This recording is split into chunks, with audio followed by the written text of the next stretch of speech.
हो जाए और कब रिश्तों की डोर टूटकर बगावत की आग बन जाए, इसका अंदाज़ा लगाना नामुमकिन है। आज जो तस्वीर उत्तर प्रदेश की सियासत से निकलकर सामने आई है, उसने पूरे राजनीतिक गलियारे में हड़कंप मचा दिया है। अर्पणा यादव, एक ऐसा नाम जो हमेशा से सुर्खियों में रहा है, आज उन्होंने जो कदम उठाया है उसने विपक्ष के खेमे में खलबली पैदा कर दी है। आप अपनी स्क्रीन पर देख सकते हैं कि किस तरह अर्पणा यादव ने सार्वजनिक रूप से कांग्रेस और समाजवादी पार्टी के झंडों को आग के हवाले कर दिया है। ये सिर्फ कपड़े का एक टुकड़ा जलना नहीं है, बल्कि ये उन विचारधाराओं और उन पुराने रिश्तों की राख है जो कभी उनकी पहचान हुआ करते थे। एक समय था जब इसी झंडे की आन बान और शान के लिए पूरा कुनबा साथ खड़ा होता था, लेकिन आज वही अर्पणा यादव उसी झंडे के खिलाफ हुंकार भर रही हैं। ये सीधे तौर पर एक खुली चुनौती है, एक ऐसा सियासी वार है जिसका जवाब देना अब सपा और कांग्रेस के गठबंधन के लिए टेढ़ी खीर साबित होने वाला है। सवाल ये उठता है कि आखिर अर्पणा यादव को इस कदर गुस्से की क्या जरूरत पड़ी? क्या ये महज एक प्रतीकात्मक विरोध है, या फिर इसके पीछे कोई बहुत बड़ी सोची समझी रणनीति छिपी हुई है?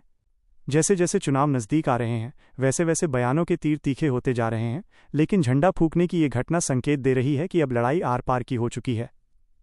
उत्तर प्रदेश की राजनीति में प्रतीक बहुत मायने रखते हैं, और जब एक ऐसी महिला नेता जो खुद एक बड़े राजनीतिक परिवार से ताल्लुक़ रखती हैं, इस तरह का कदम उठाती हैं, तो उसका संदेश गांव-गांव और कस्बे कस्बे तक जाता है। विपक्षी खेमे में इस वक्त सन्नाटा पसरा हुआ है, क्योंकि उन्हें उम्मीद नहीं थी कि विरोध का स्तर इस हद तक चला जाएगा। अर्पणा यादव का ये तेवर बता रहा है कि वो अब पूरी तरह से भारतीय जनता पार्टी की विचारधारा में रंग चुकी हैं, और वो ये दिखाने का कोई मौका नहीं छोड़ना चाहती कि उनके दिल में पुरानी पार्टी और गठबंधन के लिए अब रत्ती भर भी जगह नहीं बची है। कांग्रेस और समाजवादी पार्टी इस वक्त एक साथ मिलकर बीजेपी को घेरने की कोशिश कर रहे हैं, लेकिन जब उनके ही घर से निकले लोग इस तरह सड़क पर उतरकर उनके वजूद के प्रतीकों को चुनौती देते हैं, तो जनता के बीच एक अलग ही मैसेज जाता है। ये घटना लखनऊ की सड़कों पर जितनी आग लगा रही है, उससे कहीं ज़्यादा तपिश अब विपक्षी दलों के दफ्तरों में महसूस की जा रही होगी। क्या ये महिला आरक्षण बिल को लेकर उपजा गुस्सा है, या फिर किसी पुरानी राजनीतिक टीस का नतीजा? लखनऊ से लेकर दिल्ली तक इस वक्त इसी बात की चर्चा है कि क्या अर्पणा यादव का ये उग्र रूप उन्हें आने वाले समय में बीजेपी के भीतर और बड़ा कद दिलाएगा? राजनीति में प्रतीकों का युद्ध अक्सर ज़मीनी हकीकत को बदल देता है। जब कार्यकर्ता अपने नेता को विपक्षी झंडे जलाते हुए देखता है, तो उसके भीतर का जोश दोगुना हो जाता है। लेकिन दूसरी तरफ यही घटना लोकतांत्रिक मर्यादाओं पर भी सवाल खड़े करती है।